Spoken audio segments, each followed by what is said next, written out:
At 5, it's offer review, and Tana has a video. There will be a link to that in the description where he said for KANG's giving, instead of Thanos giving, Scopely is going to be giving out 150 KANG shards. So a link to Tana's video will be in the description. I think that sounds immensely better than Thanos giving for 2 years ago, which is absolutely infamous at this point. And a lot of people are like, well, I already have KANG at 7 stars. Well, I did a poll, and it looks like in my chat today, almost 60% of the people did not have KANG to 7 stars. So that's a big deal. Also, there's an offer in the store. So if you're looking at this offer for $10, keep in mind that, later next week, we will be getting 150 shards of KANG for Thanksgiving. Now, there are 3 significant things coming tomorrow, and tomorrow's gonna be Monday. So I'm gonna be streaming, and hopefully these go off without a hitch. Incursion Raids 2. I did play it on the playtest server. Looked like it was working fine. I'm gonna be highly curious to see if my experience on the playtest server mirrors the live, because there has been some situations in the past where the playtest server was different than the live game. So that's one thing that is going live tomorrow. But before we get to the other 2, there's this calendar that just showed up for a lot of people in Europe. So a lot of people from Europe imposing about this crazy new calendar that dropped. The weird thing about it was for October, but it does look like it's a lot of useful things that should be helpful in the new version of the raid.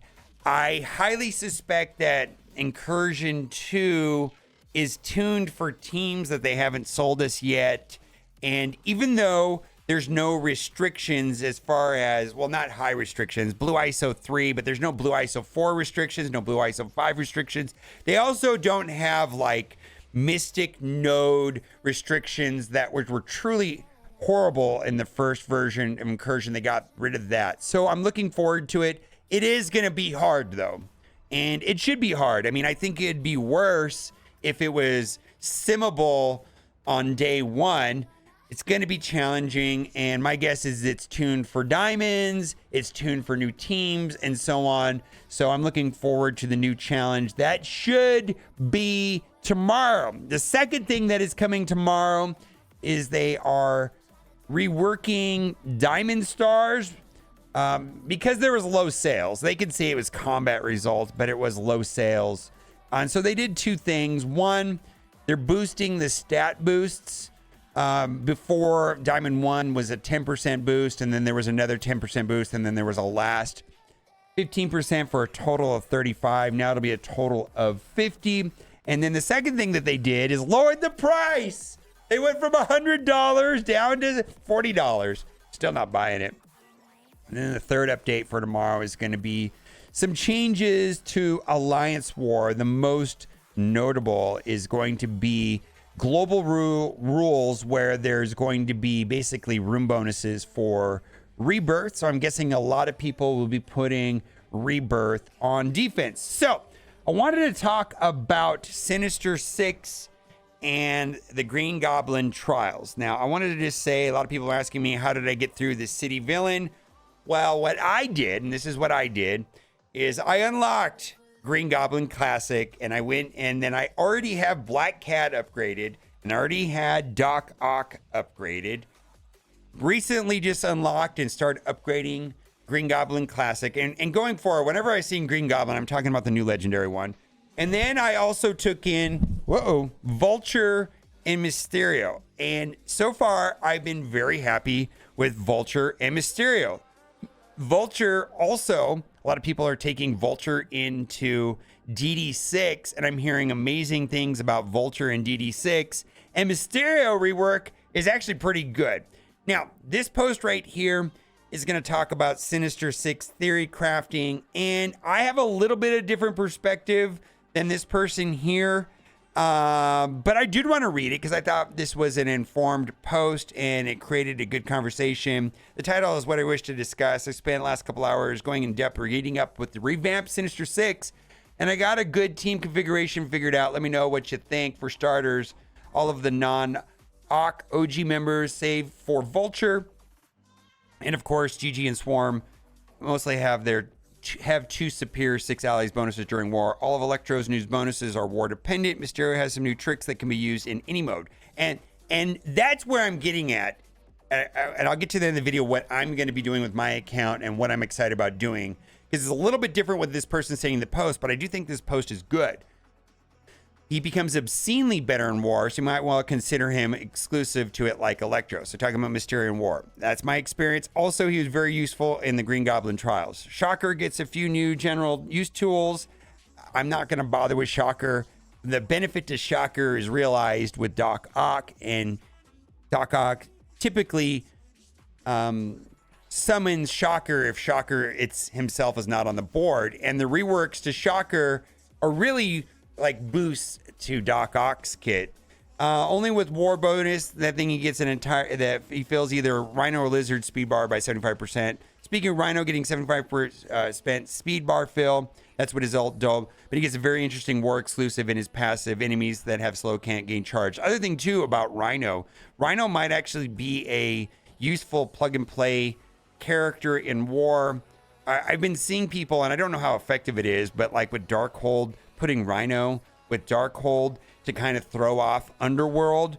That's very interesting, right? This led me down to who the hell applies slow? Rabbit hole. And the answer I found was half of the roster. Ock, Vulture, Kraven can apply slow directly to their attacks, and Classic Goblin and Spider Slayer can do it indirectly by flipping speed up, as can Vulture. Vulture's new passive is essentially a linchpin that I've been doing all this theory crafting around on Spawn. If Vulture has 2 superior 6 allies, all enemies have speed up, he can flip it to slow, but only on offense.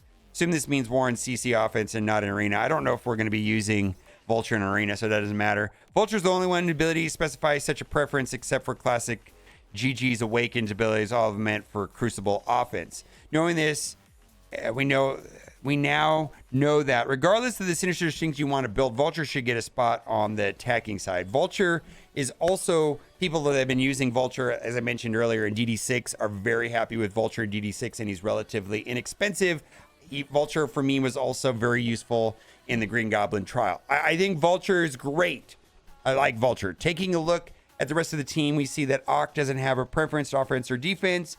And I feel like a lot of people already have Doc Ock upgraded from the past, right? So it's not like a stretch. It's not like most people's Doc Ock are at level 1.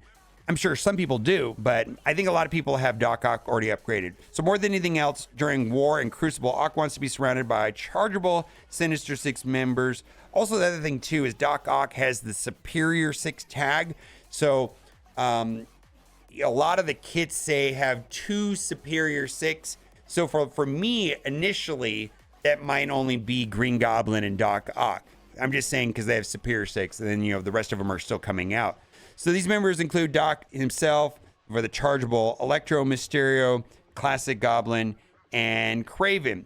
Looking more depth at Kraven, we see he gains bonuses during Crucible and is unique for a superior member.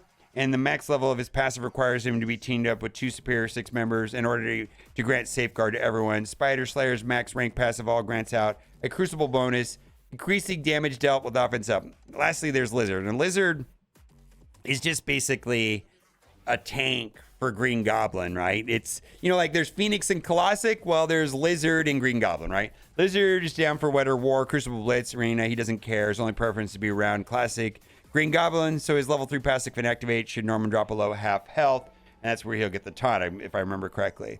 Taking this into account, I've crafted what I should think be good teams for both offense and defense in War and Crucible offense. And I have a little bit of a different opinion here, but I still like this post. I'm going to talk about what I think towards the end of this post. For offense, Vulture, Rhino, Shocko, Craver, and Spide and Slayer. I'm just going to let that sit there. For War defense, Ock, Mysterio, Electro, Classic, Green Goblin, Lizard. I'm just going to leave that there. And for Crucible, it's going to be mostly the new team. And I like that he took out Lizard and is going to use Vulture. He's talking about Ock, Classic, Green Goblin, Kraven, Slayer, and Vulture. Go forth and decimate speed and focus up teams. I think Tanglewood, specifically a few of them, get bonuses for facing Spider-Verse enemies. So it would make sense for them to counter Crucible, Spider-Verse, and one. Okay. So for me, I don't know if I'm interested in having two amazing or two good war teams. What I want is one best team. Meaning, I want a team that can run over Super Skrull and Apocalypse and Secret Defenders. That's what I'm looking for right now. I feel like I have multiple solutions to every team, and I don't need another amazing or good team. I need a best team that can one-top the best, that one-shot the best of the best. And I think that is probably going to be a team that includes Mysterio and Vulture. So going forward, I'm highly interested in creating an amazing Crucible team, and I think this is an excellent suggestion. I'm going to be going with that right there. Maybe Lizard instead of Vulture, but I want one amazing Crucible team. And then as far as War, they're pretty much going to be upgrading, or already have upgraded, Green Goblin Classic, the legendary Green Goblin. Already upgraded Doc Ock.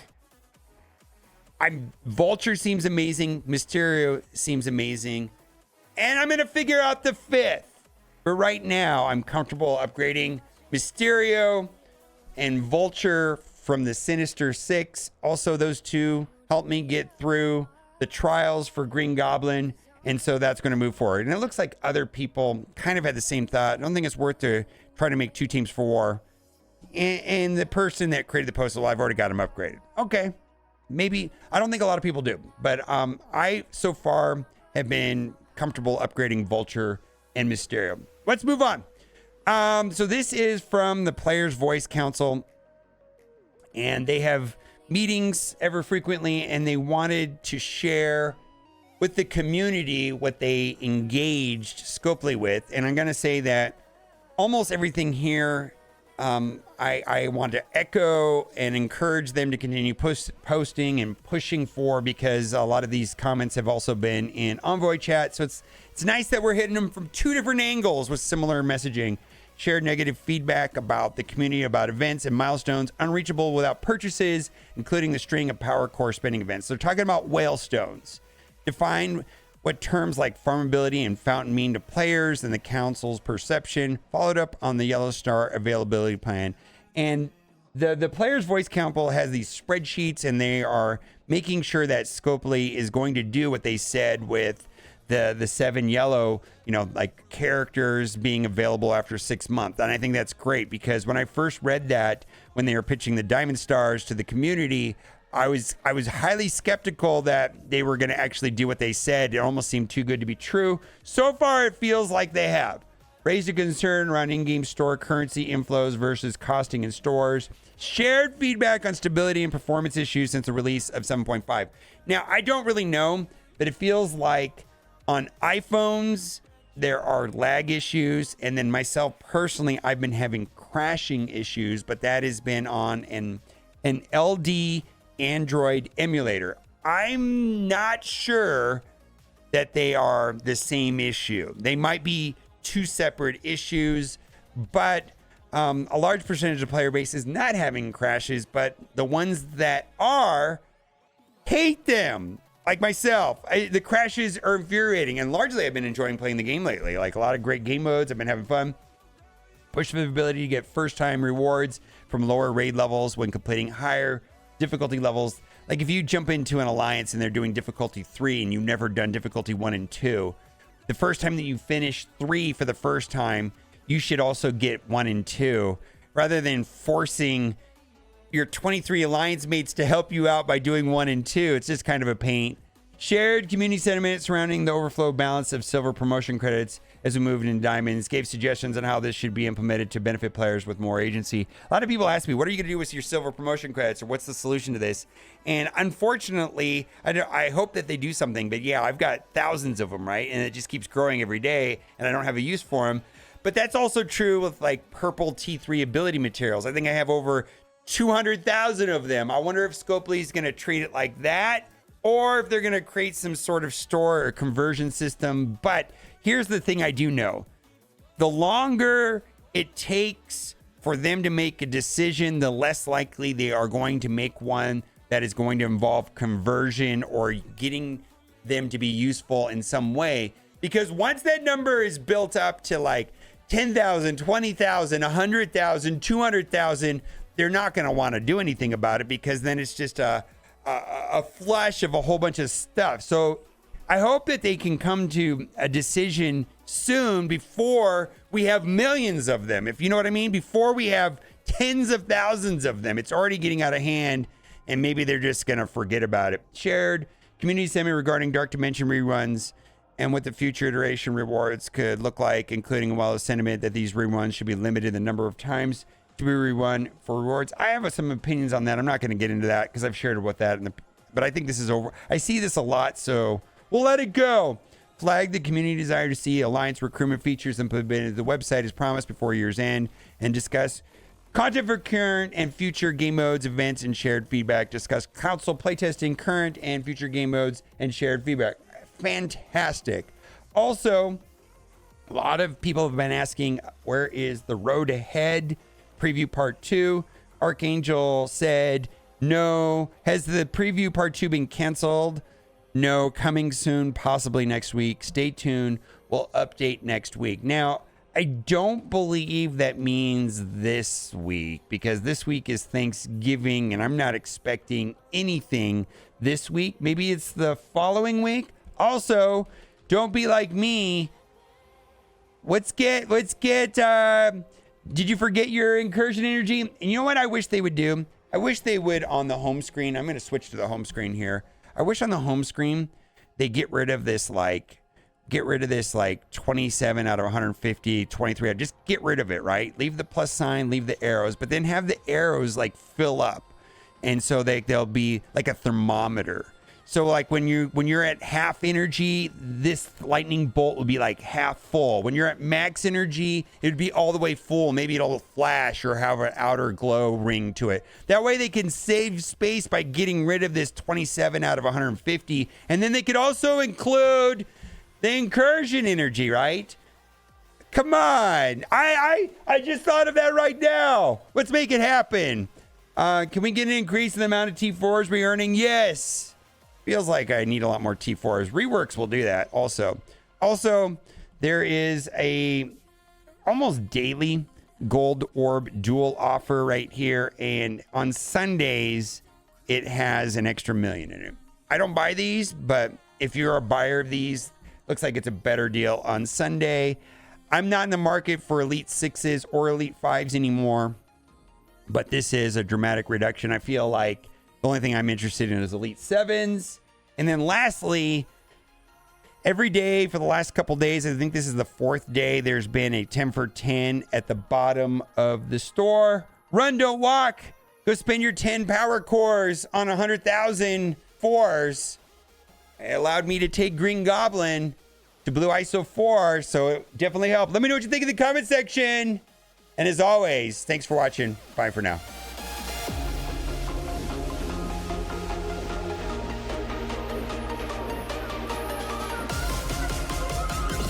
Keep on gaming!